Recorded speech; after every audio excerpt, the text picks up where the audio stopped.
Are we live? We're live. All right.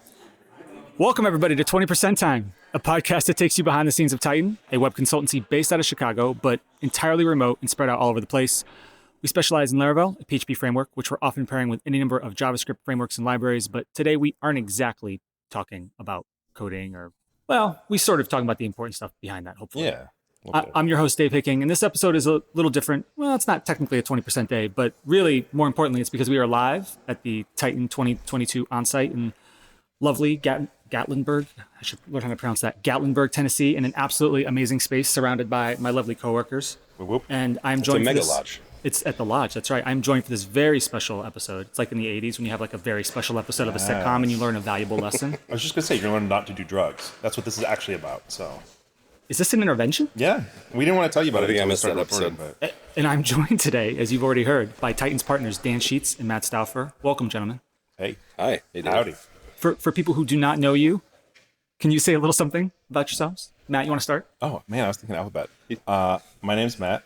Man, I don't know what else to say. Yeah, can we start with Dan? Man, I wasn't ready to intro myself. I'm a partner at Titan. Yeah. I have two wonderful children and a little fluffy dog. Yep. Live in Atlanta, Georgia. Mm-hmm. Apparently really enjoy doing fake Southern accents right before we record live podcasts. That's about all I've got about myself right now. So, Oh, dear. okay. I'm also enjoying embarrassing my business partner right now. Yeah. Yeah, you got me blushing. He's Dan, like, this idiot? I'm Dan and I'm blushing. Is it my turn now? Yeah, go ahead. All right. I'm Dan. I'm the CEO of Titan. Okay, so shit, we're talking personal from? stuff. Wait, yeah. Yeah, no, I'm from Chicago. I'm a half decent t-ball coach and got 4 little kids. Yeah. And spend the rest of my time, I don't know, hanging out with these people, kind of. So that's it. Okay. Excellent. So we are talking today about something that y'all worked on quite a bit for a long period of time called the Tighten Manifesto. Yeah. But before we get there, I want to rewind a little bit. So let's start with the idea of creating a company that you'd want to work for. So Matt, you wrote a blog post almost 6 years ago, which seems impossible, called The Great Titan Experiment. That's almost like a prequel of sorts to the Tighten Manifesto. Either of y'all can answer this. How long were y'all in business together before you realized how opinionated you were going to be about the type of company you were building? I'll take that one, I guess. Before we started, for sure. I mean, there was only one kind of company I wanted to work for, period. I just think that Matt and I happen to be really aligned on what sort of company that was. I already had small children by the time we met, or at least one. And it just wasn't going to be compatible with my life at all to have some sort of kind of, I guess, like startup type company where you're going to work all kinds of hours. I wanted to work 9 to 5 and save time for the rest of my life. And Matt really shared that. So Matt, maybe you can take it from there. But I mean, am I right that we were aligned on that before we started things? I think. Yeah. Some of the things I think that are a part of like what defined what this company looks like for us, we figured out over time. Like Dan often references conversations we had where we learned about no estimates and some of these other kind of defining elements. Those were not there from the very beginning. But things that were there from the very beginning were like the type of people we wanted to be, the type of company we wanted to be kind of overall. We just didn't necessarily know all the ways that was going to pan out.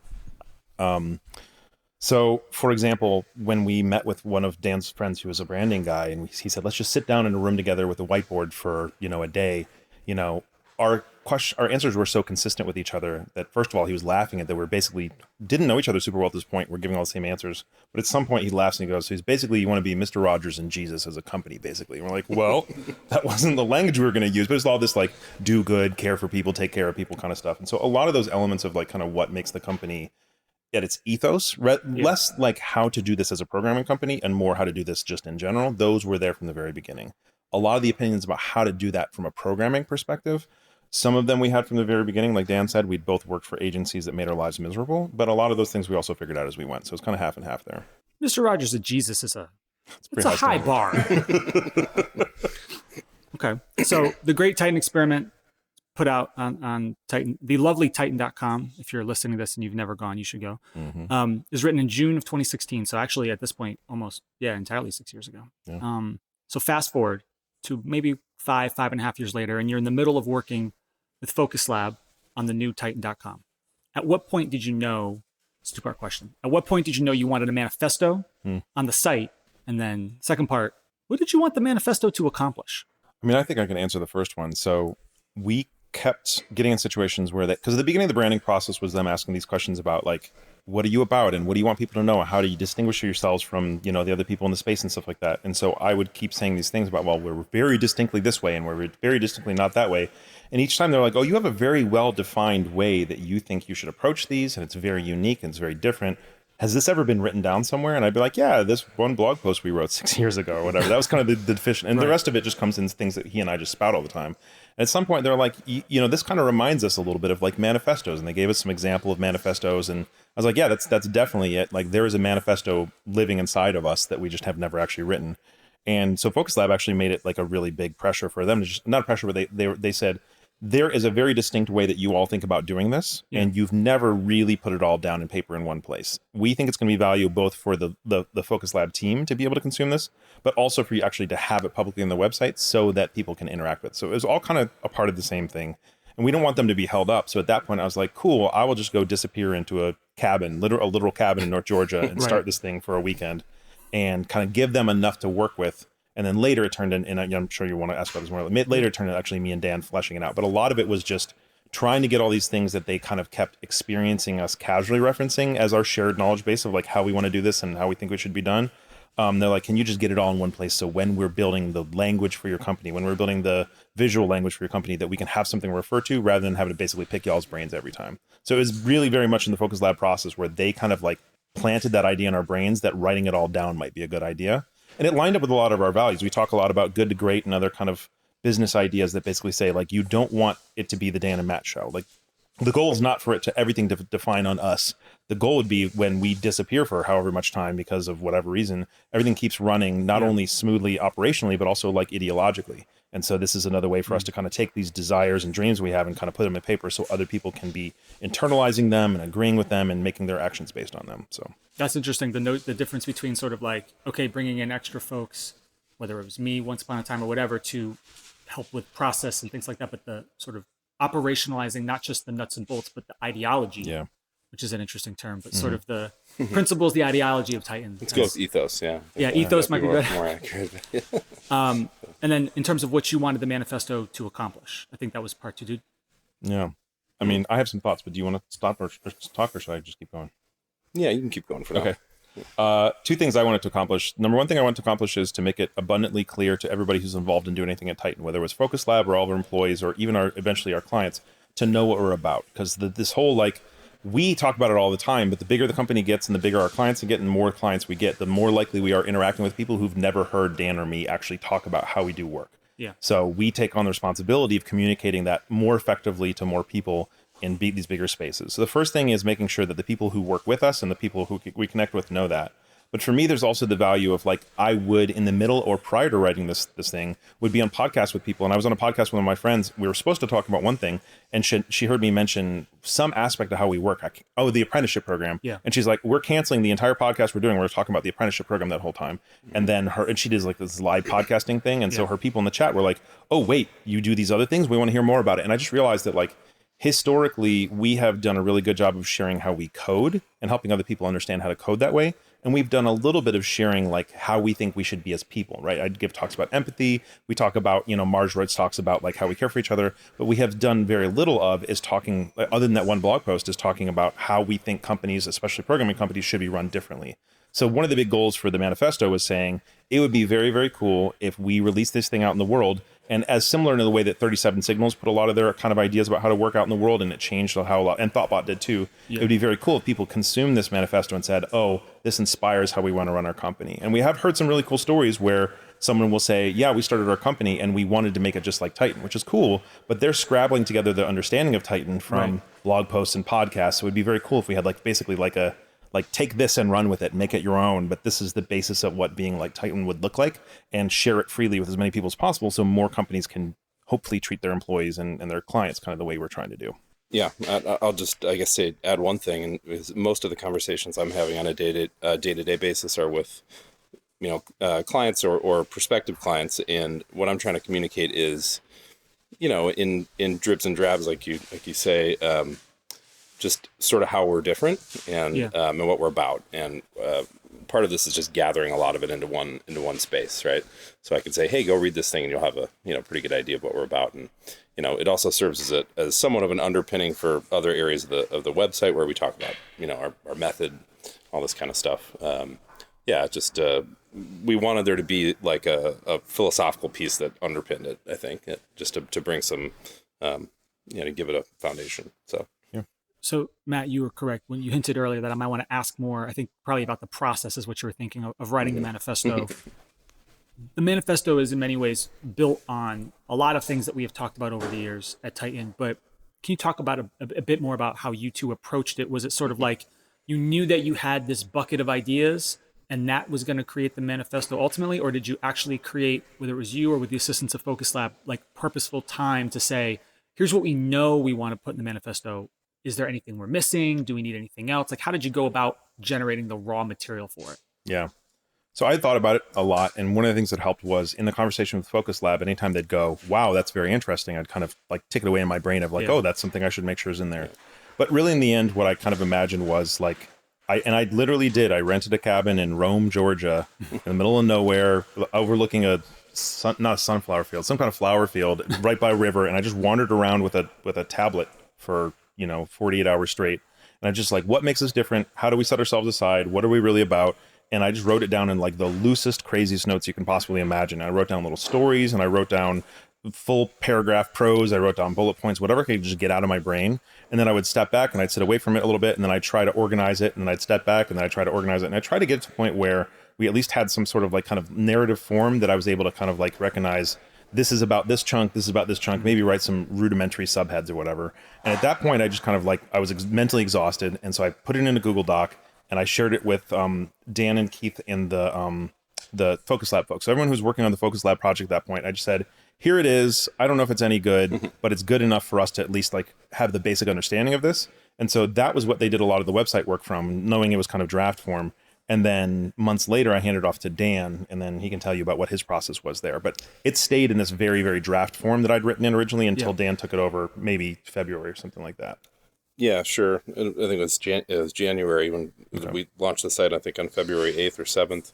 But it was Laracon, I think, right? Yeah, right before Laracon. So minutes before Laracon, right? But and that was our hard deadline. Yeah. Which interestingly we don't do a lot of that hard deadline stuff, but in this case, we got a taste of that. Anyways, I took Matt's what was effectively raw material and lots of really good ideas that were gathered into a place, and then did one round of I guess refining or trying to like shape it up into something that read a little bit more linearly, or that you could. And then I think I wrote like an introduction a little bit, or shaped an introduction.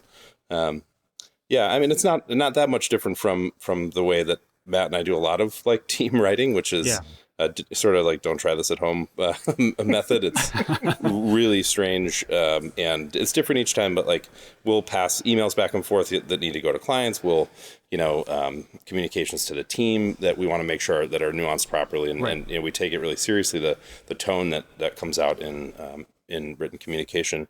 One thing I definitely did was turn everything into imperative form, because we wanted to be speaking directly to people, and we wanted to not say things in like a milquetoast kind of way just because they sounded brash or even braggy or something like that.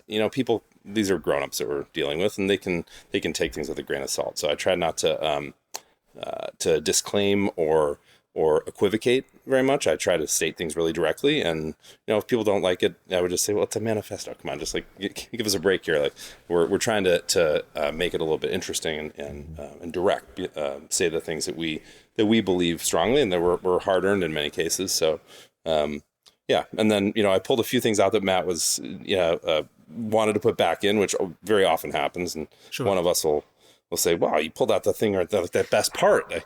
I try to put it back in. And And, I gave in on most of those things because I don't always know which parts he thinks are really good and which parts he's, are just kind of like he was brain dumping. So, went back and forth a couple more times. He doesn't leave notes in the margin like, this is my favorite smiley face. We just change it and then pass it back to the other. I fight him on it or I don't fight him on it. That's how you know. There's no diffs. There's no version control. It just goes back and forth. And, eventually something comes out the other end. I want to add a note about this. This writing process requires an incredible amount of trust because no doubt, I need to know that I can hand it off to Dan and not have to micromanage his editing and his writing and his whatever, because otherwise I'd be like, oh, don't screw my stuff up. I was like, whatever Dan does is 99% of the time going to be significantly better than what I added. And if that 1% of the time is going to be like you said, it's because he didn't understand that something was really important to me. I mean, so I think your math's way off, but okay. Whatever. So I pull a little bit back in and one of the things we ended up doing is having to balance each other a little bit on the brashness versus hyperbole scale, right? Like we both want to say things that are very strong and very confident, right? And we don't want to be so hyperbolic as to say things that makes everyone go, well, that's obviously not realistic. So now I have to take this entire thing as hyperbole.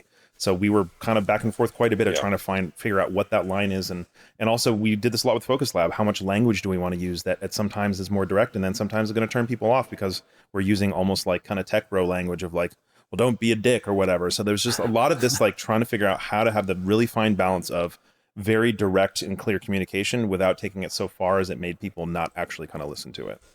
I mean, it is called a manifesto. I mean, in fact, I think I even gave Matt feedback, which, was taken and considered, I'm sure, which was that, are we sure we want to call it a manifesto? Because that is very strong. What does it evoke for you, Dave? Does it evoke the Unabomber or what's the fact that I didn't even have to add, like say it and you we are in a cabin in the woods. I mean, it feels like an appropriate place to be talking about. So, question for both of you. So whoever wants to take this one first, and then we'll go. Name like what you think is the most important thing that the manifesto talks about. Like, what's the big if someone visits Tighten.com and gets it, what's one takeaway you want them to have? Shit, man. I'm sorry. I didn't prep. I'm flipping through it again. I am too. I'll add the Jeopardy. You can cut this if you want. I've already picked three that are the most important ones. That's not how it works. I know. I'm just telling you. PM hat one, on. huh? Matt, hopefully that means it's really give good. Us some candidates. Woof. I mean, for me, it's probably going to be this bit about trust, right? Because it's the thing I've been talking about for the longest in every context. Yeah. And so that's from hiring to clients bringing us on to, I mean, with my kids, really all over. And I think the someone mentioned it here today and said it really well, actually. I think it was Anthony that was talking about the idea of there's two ways you can trust, right? One is someone has to earn your trust, right? And you build up these and maybe like some series of steps that you get to the point where you trust someone. Or the way that I'm talking about is the leap of faith kind of trust, right? Like where you have a gut, sense of somebody or a company, and you decide to trust them because the alternative takes a really long time. Yeah, trust by default. Yeah, exactly. And that's not the only reason to do it that way. But for one thing, when our clients show up, for instance, they have needs, right? They don't have time to sort of like put us through our paces and figure out if we're worthy of their trust. They what I'm trying to encourage them to do is look at our track record and kind of, realize that we have what they need and take that leap. So, but there's a really important underpinning to that, which is that you have to extend the presumption of good faith to everyone in all interactions. And it's one of our core values. It was written around the same time as this manifesto, but that to me is the key, right? Because if you're not hearing what people are saying, or you're sort of trying to see monsters under the bed all the time in a interpersonal interaction, then you're not going to be able to establish that relationship of trust. So that really is, I mean, I think for me the biggest thing is not only to trust people, but to demand it in return. And I mean, I think I say pretty directly, like if you don't trust us, you just can't do business with us, period. Yeah. And that's, it to me is pretty straightforward, but it's, the reactions I get sometimes on calls with clients there's a huge range, but the people who get it, and the people who really don't, really obviously don't. Yeah. And it's, I'll say this kindly, it's a good weed out, moment in our conversations. So that for me is, I think, probably the most key part. For me, it's actually the subhead in the intro. So none of the individual sections. And the subhead is build a company you want to work for. And the whole intro, before you actually even get into any of the particular pieces, says the company we want to work for. I think that the reason that's more important to me than any of the individual pieces is because the individual pieces are showing you subsections of that concept. Like, here's a way to think about what it might be like. But in the end, like, we set out to create a company that we wanted to work for. Literally, that was the language we used to talk about this concept.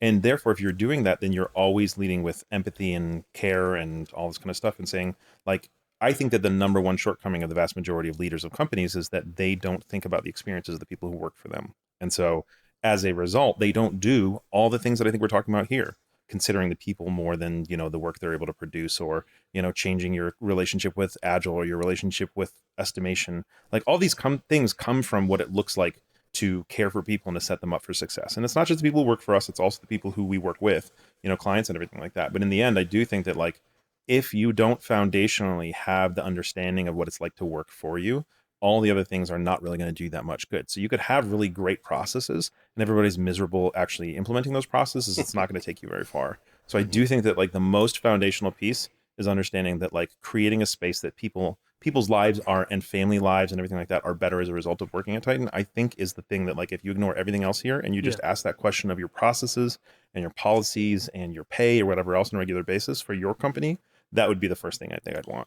Yeah, I just want to add one thing to that, because it risks being so obvious as to be meaningless, right? Like, if you're going to make a company, of course you want to make one that you want to work for. Yeah. But what I think what we're saying, both in this manifesto and in lots of other conversations, is the idea that it's your company. You get to make it all up, right? There's you can take inspiration from different folks and different other organizations that you respect, but ultimately, like, if I get an idea about a way that we can implement an employee benefit or perk better, I just get to decide to do that, or at least Matt and I get to decide to do that. And you don't have to build on a template that someone else decided, and that's that having that notion of, like, is this what I would want my boss to do in this situation, is a good kind of guiding light for us. So I think that's what we really mean by it. Yeah.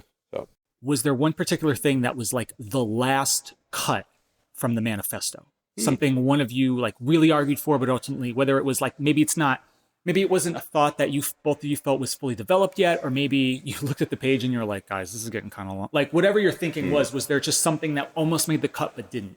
I'm just going to say right now, my memory is garbage. So if he doesn't have any ideas, I got nothing. Okay. So. I don't, Dave, remember anything being the last cut. I mean, I think that there was a point where just what it was about kind of shifted a little bit after it came from Matt and passed through me one time.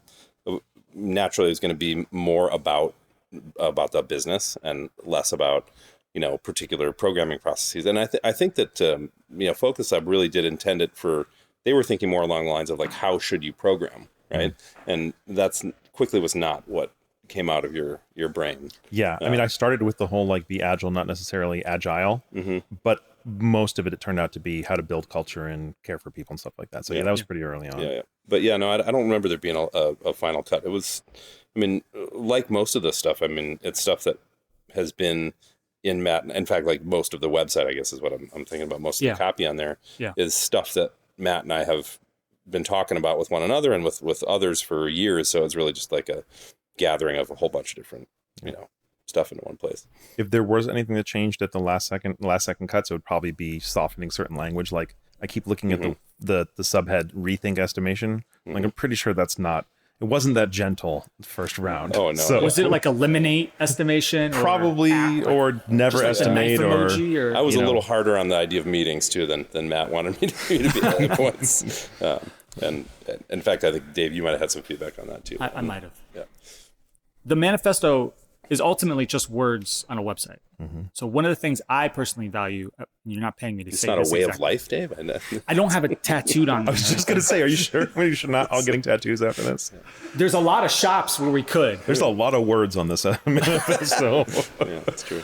One of the things I value about Tighten is that both of you are very serious about living up to it, right? Like, you didn't just put it out there and then kind of ignore it.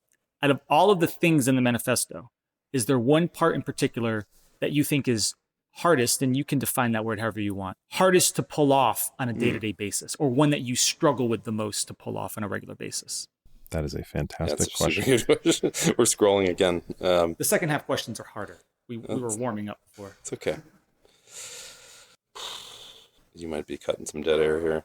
I feel like there's an easy answer, but I don't want to take the easy Yeah, answer. I think we probably. Do you want to take the easy answer, and I'll try and come up with the hard one while I mean, you it's talk? it's hard to do, but let's see. Well, let's start with the easy answer. Let's see where that goes. Okay. The easy answer is don't shy from conflict. Yeah. Dan and I are both naturally people-pleasing, conflict-avoidant human beings who have been taught and have lived our lives just basically just working mainly on making sure that we're like bridge builders, right? Like you make sure that everybody around you is satisfied and happy. Yeah. We're empathetic, so we're able to read the room and figure out when people aren't happy. And so it's our nature to want to do the things that are making the other people who are around pleased. But the problem is you can't run a company and you can't do a lot of significantly difficult relationship or organizational things without sometimes making somebody unhappy. And so if you're unwilling to do so, then you actually do really toxic things, because you end up saying, like one of the examples I gave and I talked the other day was, you say, as a people pleaser, you tell people you might do this thing that they're really excited about, and then when you don't do it, it's actually worse. Or as a conflict avoider, you know there's something wrong with what somebody's doing, and you don't want to be uncomfortable in telling them, so you don't tell them, and then that's way worse for them because they can't fix it. And then if they lose their job later, they're like, nobody told me. So like there's so many ways in which you can't run a company well. You can't have real meaningful and difficult conversations or relationships well, especially with people who are distinctly different from you, without being willing at times to like make them uncomfortable or make yourself uncomfortable.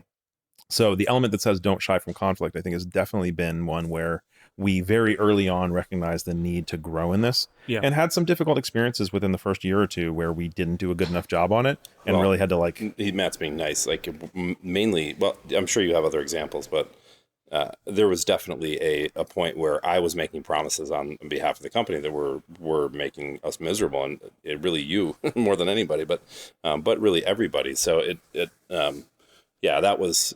I don't know that I knew that I was so conflict avoidant until. Or that I was like really self-aware about it until we got to that point. And because you clearly were, and you knew it, but some of those early experiences with me, going out to California, making a whole bunch of promises on behalf of the company, and then coming back to me like, hey, look at all this business I got. Right. And then you being like, wait, whoa, like how much are they going to pay us for all this? This looks like a year's worth of work, and we've got 3 months or whatever. So it that was hard earned. And so like you said, it's the easy answer, but it's the one that I think was the hardest to personally to overcome and then implement. And it's not done. I don't mean to indicate that's like a solved matter. It's really aspirational and something that we continue to try to do better. I don't have another one. No, that's okay. That's far and away the most difficult one. What was the original question? It was which was the hardest. Is there something that is the most hardest, the most difficult, challenging, whatever word you want to use, that is the most to pull off on a day-to-day basis, to live up to on a day-to-day basis? That's definitely the one. Yeah. The notion about sort of worrying about, am I making promises that's going to make life hard for the team? Mm-hmm. I think that's hard for agencies, right? Because it was funny. I was driving around with Keith, and I was telling him that I worked at a academic library previously, where the sort of joke that we would make is, this isn't really a library, more it's like a perpetual acquisition machine, and then everything is in service of that machine. And when you have an agency, as you ramp up biz dev and you get better at it, it can probably be tempting to almost turn it into like a perpetual, like everything becomes in service of how much business can you pull in. But I think one of the things that we've talked about this week, and one of the things that y'all have talked about purposely, is like, you don't want it to just be, we're going to hire as many people as we possibly can in order to service, like, you're not just like more biz dev and then more people. Like, that's not the point. No, for sure. I mean, it makes me think about those early conversations with Adam Wathen and others about, when I would come back with a potential project and say, okay, so check out this really cool project I've got. Like, client wants to know how much, how long, et cetera. And he'd be like, man, seriously? Like, I can't tell you. Like, why are you coming to me again asking me this? Like, go tell them it's $6 million. Like, $6 million, we can definitely do the project.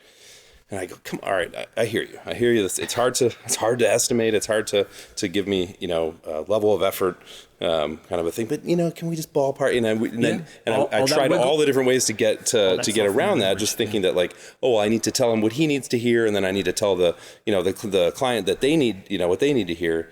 And eventually it was like, you know what, I think what I'm going to do instead is just basically tell them what Adam was saying, which is that we have no idea how long this is going to take, and see if we could get away with it, right? Because it was honest, and that's kind of the whole notion, the whole gist of this manifesto is like, try to get away with doing things in a way that is in service of the people that work with you, right? Yeah. And isn't counter to it. And maybe we'll eventually get to the point where we do get smacked down, and we don't always get away with this super easily, but it has overall worked, and we stopped doing that.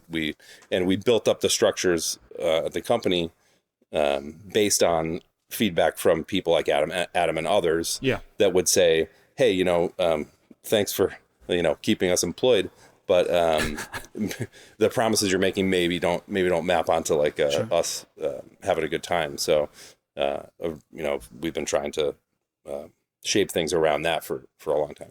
I got a short note. There's one other thing that is difficult in the day-to-day, less because this is hard for Dan and me to do, but because it's actually just a hard thing to do overall, which is develop culture, not just processes. So one of the things that happens when you get into a situation where you don't like how something happened, or it's going really well in most places, and then you find a new place where it's not going the way you're expecting, is you're going to say, well, we must standardize this, right? Like, let's figure out how we can lock in a checklist or a set of expectations or a document or whatever that's going to force everybody to do this in the first place. And what we've realized very, very quickly is that doesn't line up with the way of thinking. What we want is to do instead is to define a combination of hiring people and setting people's expectations well, communicating how we want to work, so that is an inherent culture, so that people make those decisions or take those actions as a natural response out of how they understand how to do this. And this is both employees and clients, rather than, we've got 17,000 checklists that you must run at the beginning of every project and in every single conversation you have. But this is a really difficult thing to do, because on a regular basis, we have this natural inclination to build a checklist, build a process, build a structure or whatever. Yeah. And some structures are good, but one of the phrases that you use often, Dave, is organizational scar tissue. A lot of things that you see happen in a lot of organizations, and this is true with a lot of our clients and a lot of other agencies, is not actually the best thing to do. It's sort of like if you walk up to a restaurant and you see all the signs that says, no shirt, no shoes, no service, but also all the other things like, and nobody can come in with a pet bear. You're like, what are you talking about? Like, it's like, because at some point somebody came with a pet bear. So what do? They put a sign in the door that says no pet bears. Like, experience, it's organizations have negative experiences, and then they make a rule or they make a policy or they make a process. When in reality, what those usually are reflective of a way that the culture has not been defined. And for us, as we've grown as a company, a lot of those cultural elements were like, well, we've hired a very similar set of people with a similar set of experiences, and we all spend a lot of time together when there's 6 of us. When there's 30 of us, first of all, we're trying to hire people from different backgrounds, which means you have less assumption of shared experience, but also people aren't hanging out with Dan and Matt every single day. And so the osmosis from owner to individual employee is not going to be the same. And so doing the intentional work to resist the temptation to build a process, build a policy, build a rule every single time something's not going consistently the way you want, versus doing the harder work to figure out how do we shape culture, is something that we have to think about on a very regular basis, and have to catch ourselves from doing what the natural response feels like it would be, and instead going to what feels like, how do we create the company that stays light, stays live, stays flexible, and defines this culture, and does not just have just an overwhelming glom of rules and policies and processes. So I want to talk about rolling it out, internal and external. So the manifesto was written by y'all and was presented to the team as a part of kind of our internal rollout for the new website and branding. And even though, as we've discussed, the manifesto is based on values and concepts that we had certainly largely talked about before at Tighten, did you feel nervous or anxious about rolling it out to the team internally? I mean, I did a little bit. You made me feel nervous about it, Dave. No, I'm kidding, but that's okay. You did have a critique about just and you phrased it really nicely, and you basically I mean that you said, hey, did you consider kind of like having this be more like a collaborative process, right? And it's a very good question. There are aspects of this document and other things about how we do business that are not democratic, right? Yeah. Like, and don't come from like polling the team and having them, everybody weigh in and then we make decisions that way. That's one way of doing things. And I can imagine a shape of organization that where it would be time to look more at that sort of a thing. But I think that given how much we had to say that wasn't already down, and also just how closely held a lot of these ideas are, it would have been odd to try to do it in a way that was like, hey, folks, what do you think about this idea, or how we're stating it, or this and that? I mean, it really kind of had to be like a something that we just roll out and say, hey, this is the deal. So, but yeah, I did have some nervousness about that, and about frankly the whole rebrand process, but it was a conscious and intentional decision to not kind of like poll people on, especially design is just impossible to do from a committee standpoint. I mean, you can't, and I can't even like show someone something and get any kind of feedback from outside. Like, it has to be a closed box, or that voice in my ear will start going, well, such and such said that it's a little too much like the old brand, or it's like or it's a little too blue, or whatever like that. And it sticks in your head whether you like it or not. So for me, it needed to be something that we did as a subset of the team, right. And then if folks don't like it, we would just have to live with it. I mean, that's so yeah, which is legit. I agree with Dan that there was aspects of the brand that I was a little concerned about, just because it was a very big creative endeavor and people could think it was dumb. From the manifesto perspective, I think I wasn't, only because the idea of the manifesto is literally centered around creating the type of company that we want to work for and we think that the people around us want to work for. Yeah. So if we released it and it was responded to negatively, that would have been awful. But I feel like it would have been so foundationally awful. Yeah. Like, wow, we are just completely not aligned about what we think the desirability of working for a place looks like. That would have been a much bigger problem than people not liking the manifesto, right? Sure. And so for me, I'm like, if y'all don't like this manifesto, that's fine, but we got some bigger shit we got to work out. I don't like working here either. Yeah, exactly, right? But that's fine, and we could have worked that out. But like, let's say someone said, "Oh, you missed this point." Well, cool. It's a website. Just add a point, right? Like, it's not a big deal. So I think for me, from the manifesto perspective, if anybody walks away from this manifesto thinking, other than maybe little nitpicks, thinking anything other than this lines up with like the things I like about working at Tighten, well, first of all, I hope they tell me and we have a great conversation about it. But second of all, I think I would have been a little bit surprised, only because it's not just that these are our ideals. Yeah. These ideals have been informed very significantly by conversations with the people who work at Tighten or used to work at Tighten or who want to work at Tighten, Right. And so it's not just like Matt and Dan kind of like swooping and pooping and something nobody's ever heard of before, right? These are... We love the swoop. Well, no, we don't love the swoop. We don't love the swoop and poop. The phrase is great. But it's a fun phrase to say, right? So it's not like we just kind of I was going to say another phrase. How much do we swear in this podcast? You're going to bring up toilet paper, aren't you? I was going to bring up... Somehow you're going to bring up toilet paper. Whatever. You can beep it up. It's not like we just shat this out like out of the blue, right? And like nobody knew this was coming, right? That's what I was going to say before the swoop and poop. It's, like we have been holding these ideas, building a company around these ideas, hiring people who exemplify these ideas for the last 11 years. Yeah. And so to imagine that group of people who have been around us, who have been helping inform this, who exemplify these things, which is why they work here, and then for them to have a negative response to it just seemed so outside of my realm of possibility that I wasn't that bothered by it. So when the website launched during Laracon, I think overwhelmingly there was a lot of positive feedback, social media, all sorts of things, which is great. But I have to ask, did you, whether social media or friends or other people in the industry or whatever, did you get any negative feedback or any feedback that made you kind of think that instead of negative, maybe it was more like, are you sure about that point? Did anybody push back on you in a way that, like, whether somebody you respected or some random person that kind of resonated with you? Was there any feedback like that? Have you gotten anything like that? I mean, I live under a rock. So you know that unless they say it on LinkedIn, they're not gonna get a response from me. I'm pretty sure the only negative word I heard was, "Hey, can we have a not dark mode version of this?" That's not negative. That was just people's accessibility concerns. Oh, interesting. Beyond that question, I have not only was it positive, but like people who've never cared about anything I've ever done professionally ever before finally went and read the manifesto or the whatever, and they're like, "Oh, damn, this is what you do?"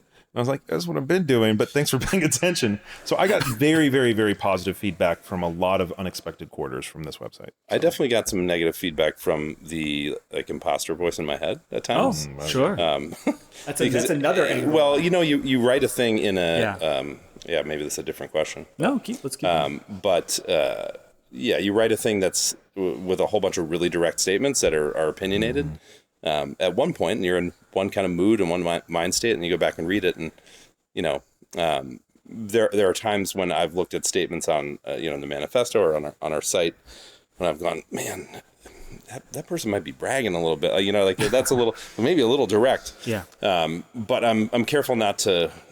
I don't want to just go editing things like that willy-nilly either. There's a good reason for the tone of all this stuff, and bold, savvy, and optimistic. That's the those are like the tenets of the brand, and that we wanted to communicate. And I'm basically living with them for a good amount of time here. But yeah, I've had those moments where you work long enough on anything, and you start to kind of you do question it. Yeah. All right. So one more question for me, and then if any of our lovely audience members have any questions, we're going to pass the mic around. Fast forward 2 years from now. Is there something that either of you would hope that maybe we could add to the manifesto because we've changed something at Tighten or grown in some way? Maybe something where there's like a seed germinating in either of y'all's brains that you think like a future iteration of Tighten could do? Man, you asked some good questions, Dave. Sorry, I'll face the mic. You ask really good questions, Dave. Some of them are hard. Sorry. No, I'm terrible at envisioning the future. Like, I mean, maybe a lot of people are, but in the context of this document, I can't think of anything directly. I mean, there's definitely things that I want to do and implement at the company that I hope would get done in that time frame. But I can't think of anything like the foundational. You know what I mean? That it's I think nothing comes to mind. I would say I agree with what Dan said. If anything were to change about the manifesto, it would be out of a desire for us to get out there. So one of the things I've been telling the team a lot of this kind of trip is that I feel like a lot of my time and energy has been being seen as someone who can teach about how to code and how to be a good individual person, right? And what I'm interested in doing is spending a little bit more time talking about how to run a great company. And the manifesto is kind of like step one of this. Right. So I think that if there was any change I could imagine happening, it would be as we start teaching other people about the manifesto, they say, well, what about XYZ? And we realize it's missing. And then we kind of like make it so maybe that wasn't necessary to talk about how Tighten should be Tighten. But if we imagine the manifesto as almost like a guide that we help other people will take and run with, then maybe we can like add some things in there that make it more useful for more other people. But I don't know that I would imagine, like, I think if there's something as a goal for us, it would already be on here. So like Dan said, there's some goals I have for things we can do as a company that will help us even better align practically with the ideals of this manifesto. Right. But none of them line up with actually changing the manifesto itself. So you don't have like it's not like you're like, okay, this is manifesto 1.0 and you've got like a vision board somewhere. No. People always, very often say like, oh, this is a work in progress or a living document. It's not a living document. It's just words on a website, right there. Right. But I mean, we can change those words. So in some ways, it's like a living document, but like it's living document in that way. Yeah. But it's not stuck forever. But there's no intention to make any significant changes to it. So yeah, agreed. Okay. Anybody have any questions? If so, get the attention of my amazing audio assistant, Jake. All right. Yeah, I got a question. This is somewhat related to Dave's last question, which was say who you are. I'm Keith Damiani. I'm principal programmer here. Hey, it's Keith. Hey, how's it going? Good to see you. Yeah. This is somewhat related to your last question, which is forward-looking, but I want to look back a little bit. So one of the things that Matt said, and I agree with, that I think is one of the most important parts of the manifesto, is the tagline, build a company you want to work for. So it's been about a decade now. Has your notion or your conception of, quote, the company you want to work for changed over that time? Has it evolved? Yes. Jameson, who's been here as long as anybody else, is nodding vigorously right now. So in some ways, the idea of building a company that cares for people and all those things hasn't changed at all, like we were saying at the beginning. But what it looks like to practically do so as an agency has changed very significantly. Because at the very beginning, for example, we were still estimating everything. I mean, that's the example we keep using, but it has been the most notable change. But I would say there's also a lot of other elements in which just our understanding of how to be, for example, confident and aware of our capabilities and seeing ourselves as experts was not something that we would have defined as a really strong value at the beginning. And now I literally just gave you all a whole talk about, not y'all, but them all, about expertise and having other people understand that like we're experts. And so I think that that's something that we certainly benefited from at the beginning, but I wouldn't have named it that way. I wouldn't have understood that like this is one of our things that we're looking for. And doing that allows us to have a company that is more enjoyable, that we certainly would have enjoyed 10 years ago, but we didn't know to understand that that was something valuable at that point. So I think that like, I think high level, the goal was always to create the type of place that cares for the people who work there and that cares for the people who we work for, or whatever you want to call a client, and does so in a way that like treats people's people, that does the best job we possibly can, who's open and communicative. But I think our understandings of how to do so have grown as we've grown as people. And as we have, as a team, have kind of understood better, like what it looks like to actually act those things out through trial and tribulation, and also some employee contribution stuff. Yeah. I don't think my idea of the kind of company I wanted to work for has changed all that much. But what has been really surprising is just how well it's gone to do that, right? And to say like, well, what if we just got rid of all the stuff that really sucks, you know? And not, I'm looking around, I'm sure somebody's thinking, yeah, there's still all kinds of stuff that sucks. But just ask for the mic. We can get that question. Exactly. Go easy on me.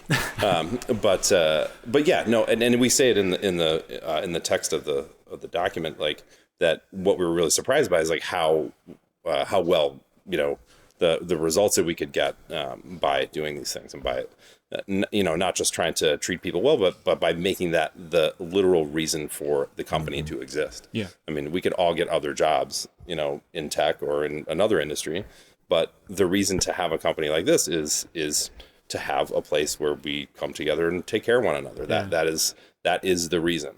And having that down on paper, you know, I'm so far from Keith's original question, but it has been really surprising to me, like just what we've been able to get away with on the business side. Sure. Right. As we've centered that component of things. Now, let me add on that just a tiny bit. We called that blog post called The Great Tighten Experiment because we had started talking publicly to people about how we wanted to run the company, and they all were like, that's a cool idea. Not sure if it's going to work for you, but good luck. And for people who know and love and respect us and who believe that this is how companies should ideally be run, they still didn't think it was going to work. And so what we basically had to decide together was, this is worth the attempt. And if it doesn't work, then we'll just get some other job. But like, why not at least try it? And so I think that part of that kind of comes to back to Keith's question a little bit, in that we weren't sure if it was going to work at the beginning. And so if we weren't sure it was going to work, we certainly weren't going to be brash as we are today, having seen that what we've tried so far has worked. So now we're like, oh, let's try even more to experiment in how to kind of run this kind of a company. And so I do think that, like you said, since the beginning of the company 10 years ago, even just looking back to that blog post, our confidence and our belief that we can actually do these things was significantly lower and different than what we're believing today that we're capable of doing. Yeah, no doubt. I have a question. Yes. I'm Jake Bathman. Hey, Jake. Holding the mic. Jake. Holding the mic. How manifesto or procedures or culture fit and otherwise, how would you think that how you want to run the company would have to change with double the current employee staff or 10 times the current employees? I know that's not something that's going to happen like tomorrow or next year or in 2 years, but like, I'm wondering how the things you've put in place, you see scaling, if there's something else that you definitely only works with a relatively small shop of 30-ish people, or if you start to get into the triple digits or higher, that you'd have difficulty implementing. Yeah, you're terrifying. Dave is quitting. This chair. I mean, I'll take this one to start anyways. Jake, super good question. First of all, I've thought a lot about size and headcount, and when I attend these industry events and there's people running shops of, from 1 to a couple of hundred or more. And it dawns on me all the time. Like, I wonder, if we could get away with this at a larger size. I don't want to be, this is as big as I ever thought we would be. Yeah. 30 has always felt like a real inflection point. But I mean, I don't know. It's the first time I've done this.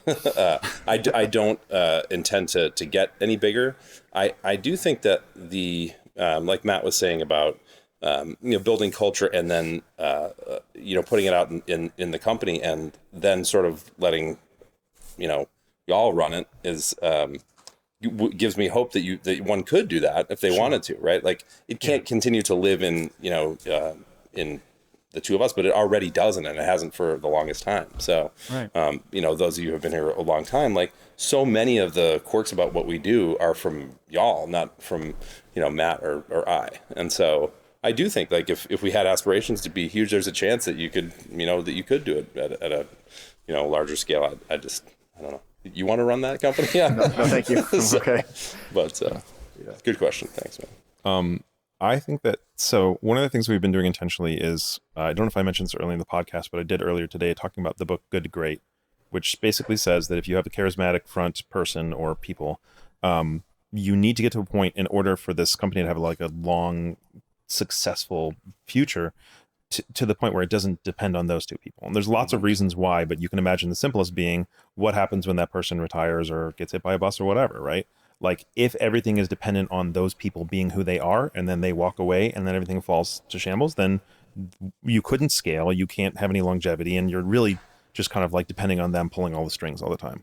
So we have been very, very, very intentional over the last years, trying to set things up so that either of us can disappear for a month for whatever reason and eventually get to the point where we can do that and the company will keep running exactly as it was.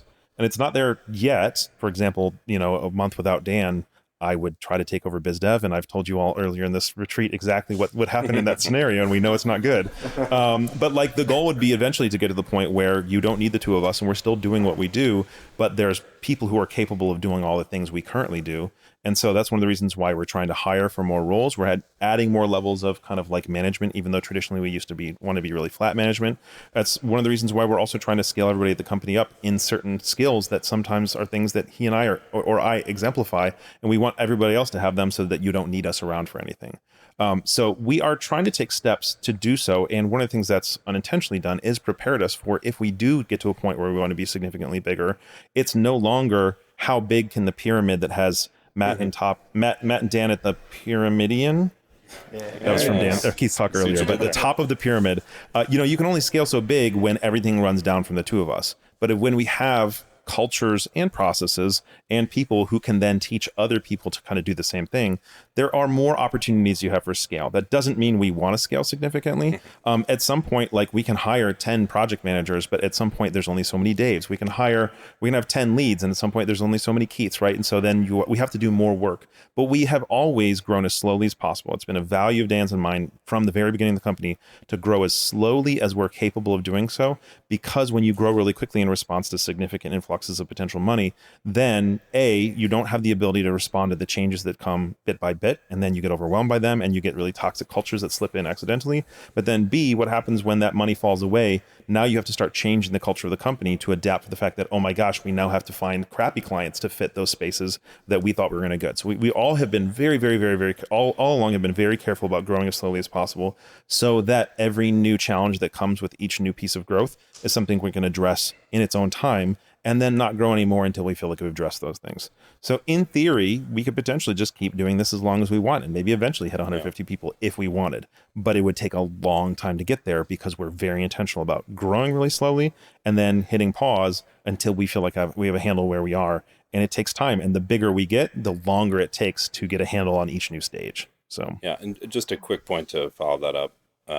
I was just thinking to myself, like, why, I was making a scared face at you about like being bigger, right? And the idea of there being 60 of you instead of 30 here does not that doesn't terrify me as like being in the room or anything like that. What terrifies me is the idea of getting big enough to where you have to lay people off at times, right? And that just to get to Matt's point about growing slow, that's probably, I would say, the main reason that we have tried to grow so slowly is I never want to come tell anybody that it's time, that they can't work here anymore because we tried to grow too fast, or because I made some, bad decision, or we did something like too quickly or not intentionally. So that's the big thing. It's like, that's 60 families, that are dependent on me making good decisions. And it sounds like a lot of pressure, but mostly I just don't want to ever have to tell anybody they can't work here anymore.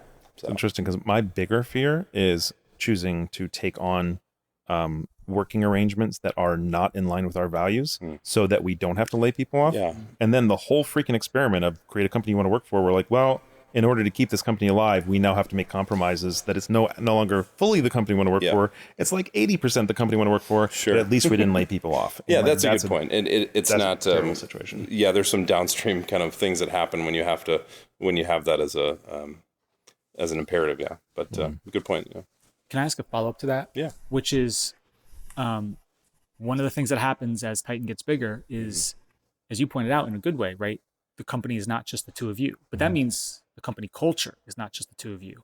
Have either of you, maybe your darkest moments, felt a fear or worry of any kind about it? Like the culture at Tighten is like just multiplied, and it's just in a good way. It's like it's just not the two of you anymore, and I think that's a good thing. But have you ever thought, oh boy, I don't know, things took a turn somewhere? No, not at all. I mean, I'm glad it was a trick question.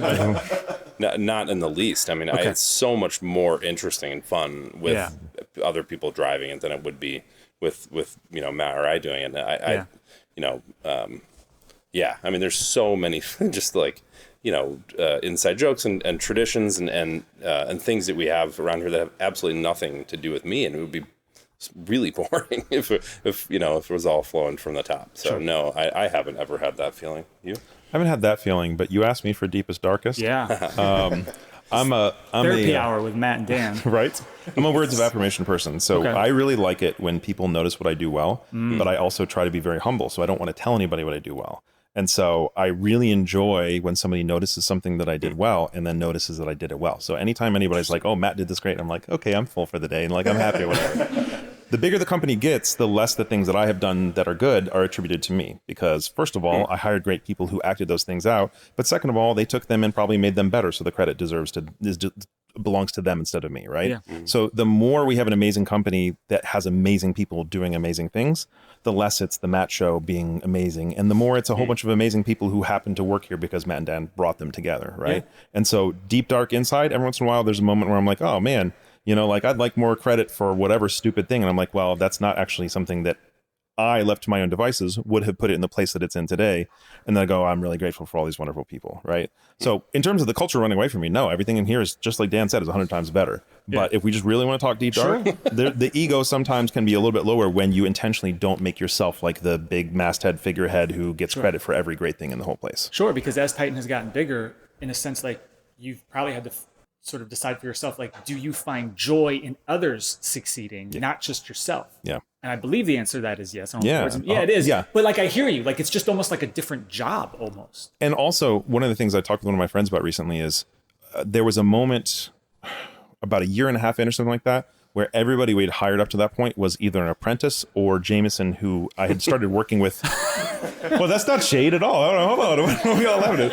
No, so we hired, everyone he'd hired had either been an apprentice or Jameson, who I had worked with together and not trained him, but like helped him grow, right? Yeah. And so every single time we'd hired somebody, it put me in a position to be like, I'm smart, I know what I'm doing, people are looking at me. And I hit a point where I'm like, that's not gonna scale. I need to hire people who are smarter than me. Yeah. And so we made the shift, and not to say that Jameson isn't freaking brilliant or the apprentices weren't amazing human beings, but like my goal there was not to hire somebody who can blow me out of the water in X or Y technology. My goal was to bring in wonderful people and give them a space to grow.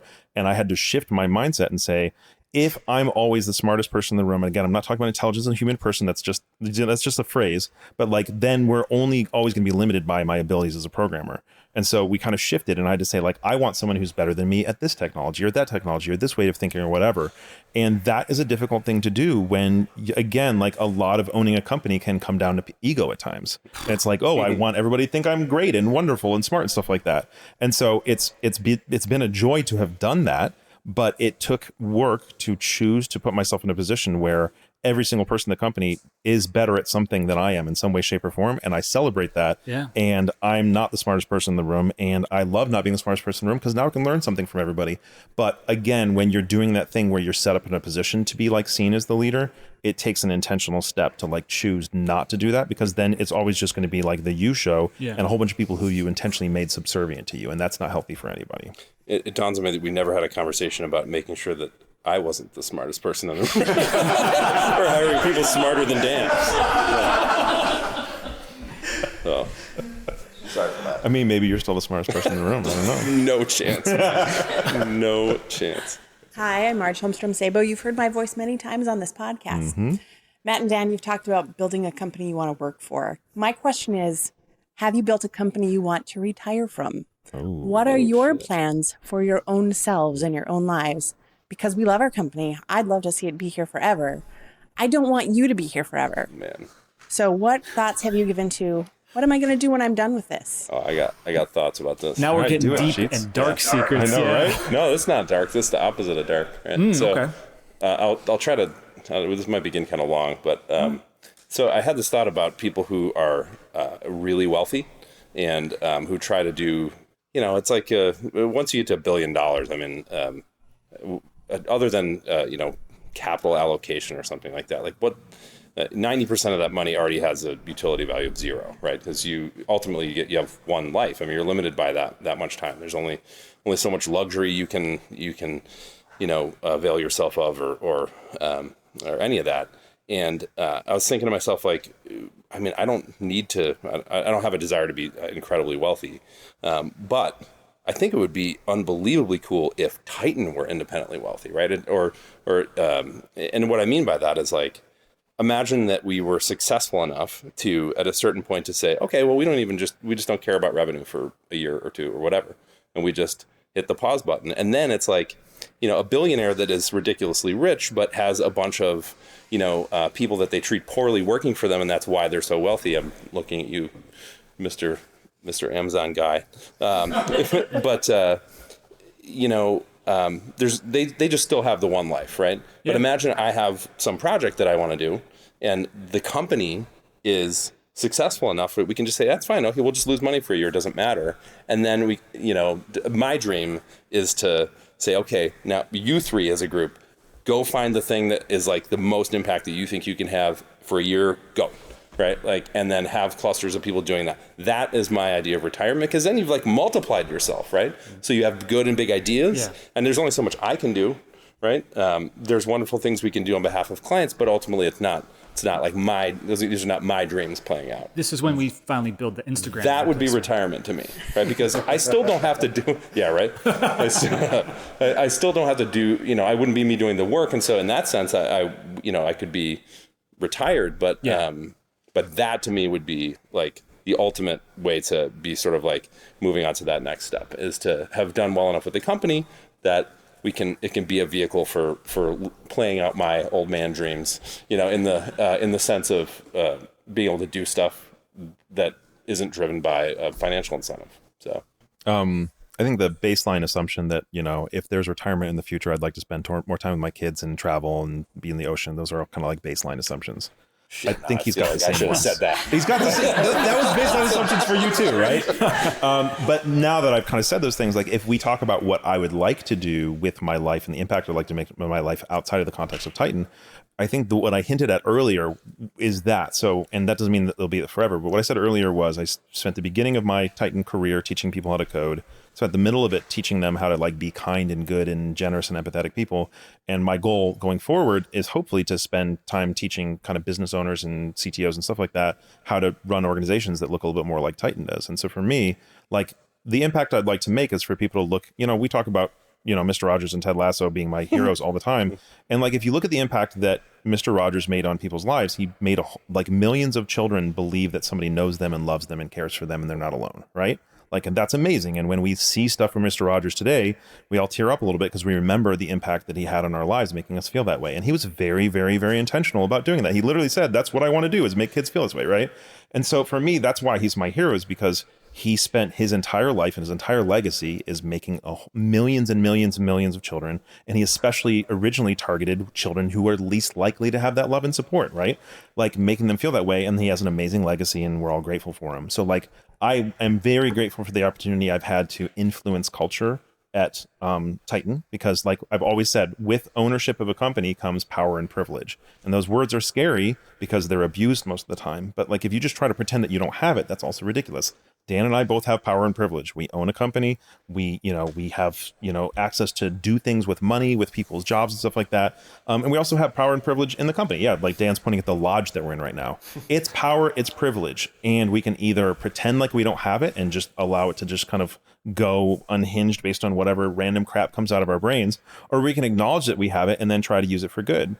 So for me, the goal with the power and privilege has always been, just like Dan keeps talking about, how can we create the best place? Like Daniel Colborn said this on a podcast years ago, and it was very helpful. He's like, I kind of feel like Matt and Dan just basically set out to create the 17 best jobs that have ever existed in the history of the planet, because it was 17 at that point. And it was really nice to hear somebody say that, because yes, but often don't understand that people understand that, right?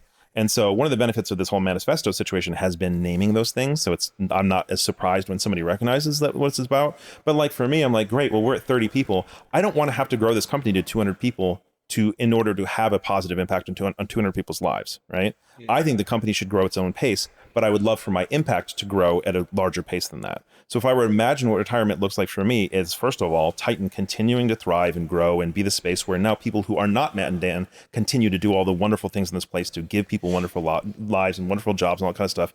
And then for me to be able to go do that for other people. So I don't want to be a schmoozy consultant. I keep telling people who just quotes Sun Tzu on Twitter just to try and get more Twitter followers or whatever. But I would, if there's an opportunity for us to use what we've done here, or the manifesto. You're not going to go full thought leader. I'm not going to go full thought leader. But if there's an opportunity for me, without trying to sell courses or trying to sell anything else, to go take the manifesto or whatever else and help more people create companies that care for people, that create 17 more jobs or 1,700 more jobs that make people's lives better so that they can be more present for their families and can be happier. That's an impact I'd like to make. And so for me, it's sort of like taking the little kind of template that we did here and taking it much broader. Like that's kind of next dreams for me. And I don't have to be retired to do that. That's where I'm heading right now.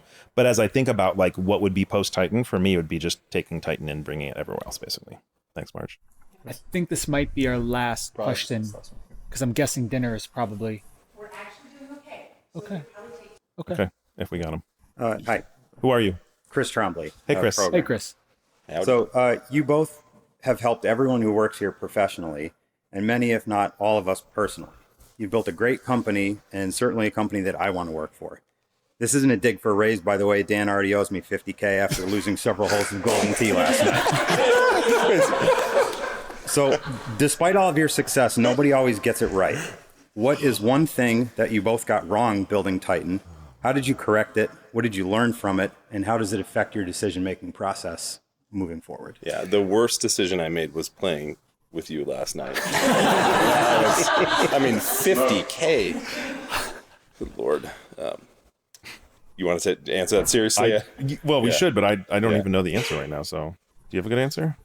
Chris, would you mind just repeating it? Because once you said the 50K thing, he's too busy thinking about golf. My mind went down that path. Top tee or whatever it's called. It's like 10 Dannon balls. It really is. Sure. So while building Tighten, exactly, what is one thing that you got wrong? How did you correct it? What did you learn from it? And how does it affect your decision-making process moving forward? I mean, I think the first thing that comes to mind is that we're doing like almost everything wrong at the beginning. Like we've just been kind of trying to course correct bit by bit since. I think it did wrong though. Just like that, there hasn't been any big theory. It's like kind of like the question about the manifesto. Are there aspects that that we would have pulled out or that almost didn't make the cut? Reminds me of that, but there's not anything that comes really concretely to mind, just because they all sort of stem from a principle that's kind of hard to argue with, I guess. Damn, man, you asked Dave like good questions. It's another tricky one. You want to go? I don't know if this is the biggest one, but I think that one of the things we've been talking about this Onsite is how much are we trying to write code and how much are we trying to help other people get their organizations kind of healthier and set up better. And one of the things that's meant for me is always trying to push the boundaries and the edges of how comfortable we are with basically like working with clients who are putting our programmers in unhealthy spaces. And so I can't say that this is definitively like a huge issue, but I would say that if I have regrets, most of the moments I regret in terms of like interpersonal interactions with clients is where I get into a place where in retrospect, I feel like the team was not as healthy working with that client as I wish they were. And often I reflect it's because I was trying really, really, really hard for us to fix the client. So I don't know that I would say that's a huge mistake and that we shouldn't do it. Because like you all know, although y'all listen to the podcast don't know this, my talk at this Onsite was about how we can scale up in our ability to help clients grow and fix their internal issues. But I would say that like just leaving people in a difficult situation where I desperately attempt to fix whatever is going on organizationally has often led to people feeling burned out as I'm like, look, let's just do this. We'll do this work. This is something I really want. And I don't know if this is the biggest regret, but it was the first thing that came to mind when you asked that question is just like my aspirations for us to be more than just programmers and really kind of change other people's culture, leaving people in unhealthy situations longer than in retrospect that I would have. So Yeah, I think now that you mention it, I think I can answer the question more like looking for what I want to avoid doing. And I want to make sure that I don't get to the point where my role at the company needed to have been augmented or replaced long before I actually do it, right? So, and that's something that towards the end of last year, I was definitely thinking about. It's like, we're a lot more people than we were, and there's just a lot more, hungry mouths to feed. And by that, I mean, people ready to do work and at a, at a really high rate of speed and with, great adeptness. And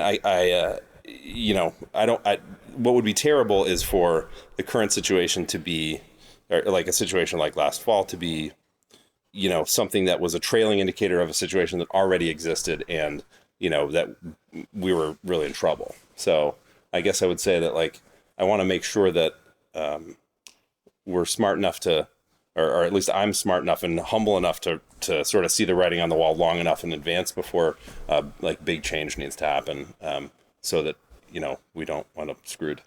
So and it's not really an answer to your question, but I didn't prepare for this, like most conversations I end up having. But I actually just came up with a better answer. Okay, good. When we I know had, I'm going to think of something as soon as we're done. oh, yeah, I'm sure you will. That's fine. What you said was great. When we had difficulties in the first couple of years of the company, now I already know. oh, well, do you want to go? I mean, No, you okay. can go.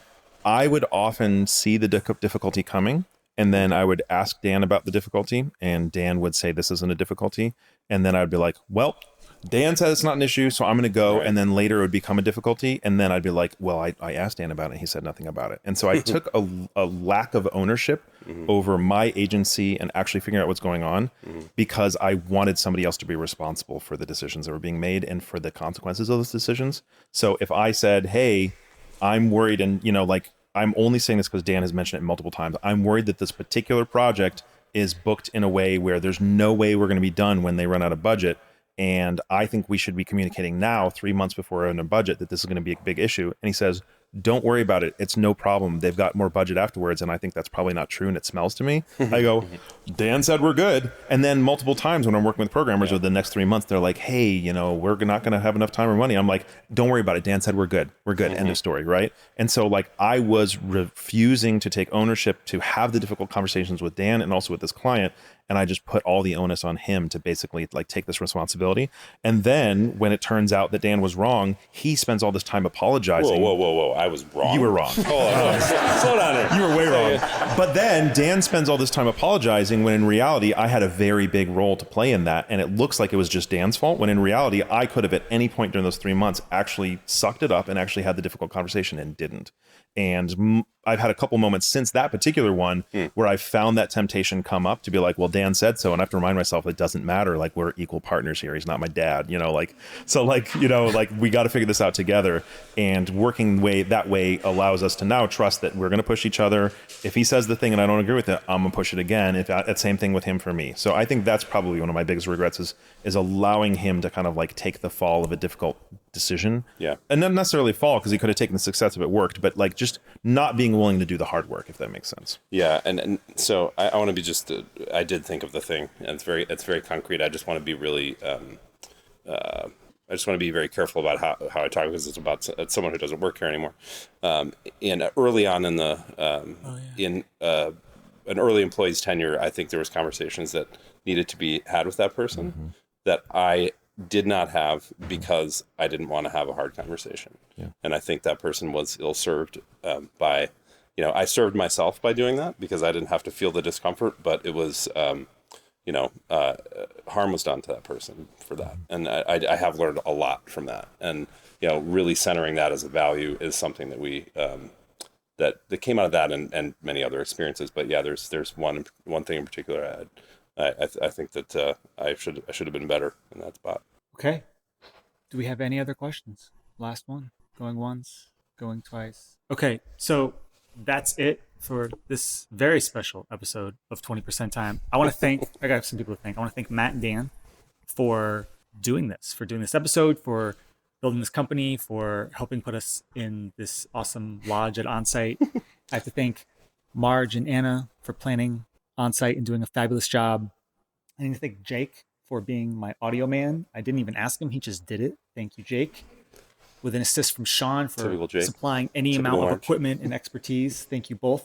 And I want to thank all of you for taking time. I know we're running a little late, for being an audience, for asking questions, for being here. So thank you, everybody. Everybody give yourselves a round of applause. Hey.